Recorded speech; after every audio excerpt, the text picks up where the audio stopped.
Welcome to VidScoof. Today, we're diving into our picks for the top 10 worst Hollywood remakes. In this list, we'll be highlighting remakes that failed to capture what made the original films so special. These movies show that even with a larger budget, star power, and cutting-edge technology, you can still miss the mark. Which of these remakes do you think is the absolute worst? Share your thoughts in the comments below. But before we go through these 10 remakes, make sure to hit the subscribe button for more videos like this. So the 10th worst movie remake on our list is The Fog.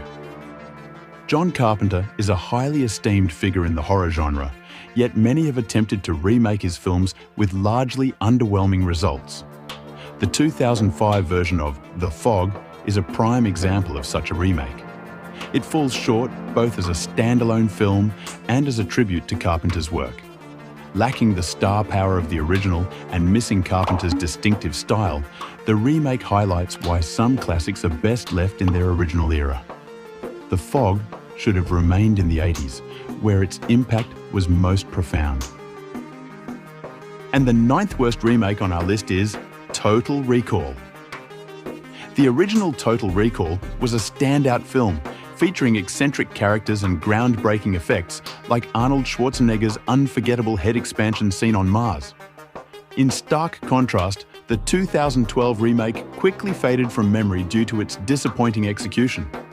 This version strayed far from the original's tone and storyline, offering instead a bland and formulaic sci-fi experience.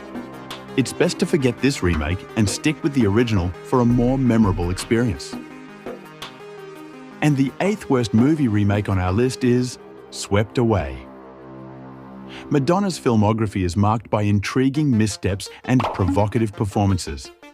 The 2002 film, Swept Away, encapsulates both extremes and signifies a sort of end to the Material Girl's acting endeavors. This remake of a cherished Italian classic earned the lowest rating of Madonna's career, with a dismal 5% on Rotten Tomatoes.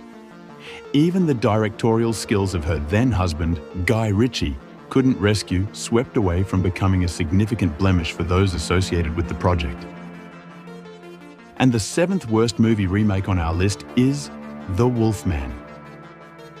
Remaking a character as legendary as the Wolfman is a daunting task, and the 2010 film faltered by opting for sanitized CGI effects and stiff acting instead of emotional depth. Despite its pedigree in special effects, The Wolfman 2010 fell short of expectations. While Benicio del Toro's performance has its merits, it was overshadowed by the numerous other Wolfman films that feature more convincing werewolves. Ultimately, this remake failed to capture the essence of the iconic character. And our 6th worst remake is Red Dawn. The 2012 remake of Red Dawn wasn't undermined by its PG-13 rating. In fact, the original 1984 film was the first to carry that rating. The real issue was that this new version simply fell short as a film. The intense stakes of the original were lost in the 2012 remake, which came across as dull and unremarkable. The 1984 Red Dawn pushed the boundaries of its new rating and offered thought-provoking themes about global politics, survival, and the loss of innocence. In contrast, even Chris Hemsworth's presence couldn't rescue the 2012 remake from its lackluster performance at the box office. And the 5th worst movie remake on our list is A Nightmare on Elm Street. Since Robert Englund first donned Freddy Krueger's signature razor glove and red and green sweater, the character has garnered a devoted fan base. Englund's unique charm was a major factor in making the Nightmare on Elm Street franchise so beloved.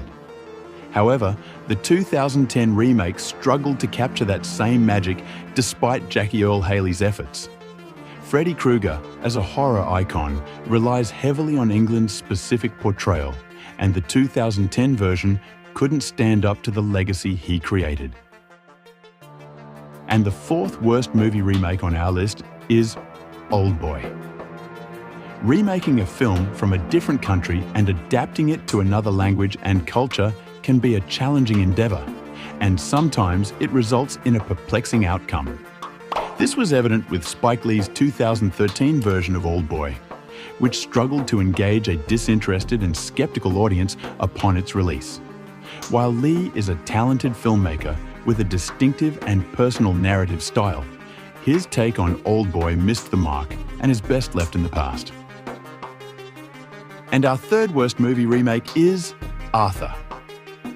The original Arthur was brought to life by the brilliant Dudley Moore, making it a memorable classic. However, by 2011, when Russell Brand was still in demand, a remake seemed like a good idea. But did it succeed? Clearly not, as it made this list of disappointments. By this point, audiences were growing weary of Brand, and his comedic approach simply didn't measure up to Moore's portrayal in the iconic role. The success of the original film heavily relied on Moore's charm and his skillful blend of humor and emotion. Unfortunately, Brand couldn't capture the same magic. And the second worst movie remake on our list is Jacob's Ladder. The 2019 remake of Jacob's Ladder was met with such poor reception upon release that many fans of the 1990 original are unaware of its existence. This may actually be a blessing, as the original film still holds significant impact today. While the 2019 cast gave it their all, they couldn't match the original's hallucinogenic visuals and Tim Robbins' memorable performance, which helped cement it as a cult classic. The remake lacked the meticulous detail and execution that made the original so compelling, proving that sometimes it's best to stick with the original.